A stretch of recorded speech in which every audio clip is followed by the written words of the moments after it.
So I'm thinking about how when I first decided to not smoke weed and cigarettes in like 2020, everybody changed on me. Everybody flipped on me. It was like, I was like, yo, I ain't smoking cigarettes no more. Everybody just changed on me. Like, what, you ain't smoking cigarettes? I'm like, nah, I don't want to smoke no more. Then everybody just started turning their back on me, like saying that if I'm not gonna smoke cigarettes and get high, then I can't be a part of what they're a part of. So then when I stopped doing that, I stopped getting rides. I stopped getting rides and shit. So then I realized, well, you know what? Because I'm not getting a ride everywhere I go, I don't need to smoke because I have to walk to get there. So I'm never going to get to where I'm going to if I'm smoking and drinking. So I stopped all of that stuff. And I realized that the endeavor to do one thing better led to the next better endeavor. And it's actually a flow through, and momentum comes with it.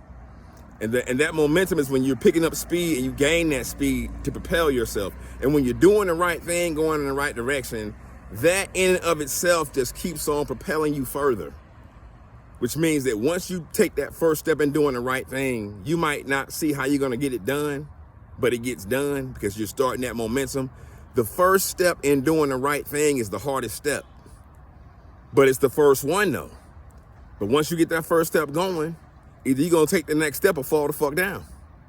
And believe me, something about falling down, you don't want to do that shit. And you're going to take that next step to save yourself and catch yourself from falling.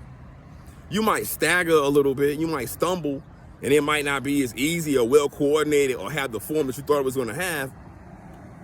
But don't never stop.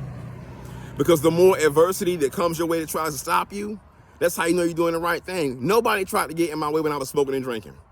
When I was smoking and drinking, it was a smooth breeze, like saying as long as I was throwing my mind away and letting somebody else do all the thinking, it was all good. But then when I decided to decide for myself and take my own path and all the adversity that came, against me, that's how I know I was going the right way. When shit is easy for you, the Bible says we are in the world but not of the world. For if we are of the world would love us as its own. So if the world loves you and makes things easy for you, that's because you of the world. But the world ain't hitting on shit because the devil told Yeshaya, he said, I'll give you the world if you bow down to me. The devil ain't giving nobody shit worth any value. If the world meant anything, he wouldn't give it to you.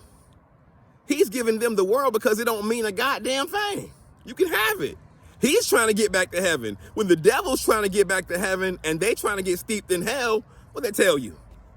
He like, yo, they can have this shit. They stupid as fuck. I'm going where I gotta go. They can have this shit. Peace, peace.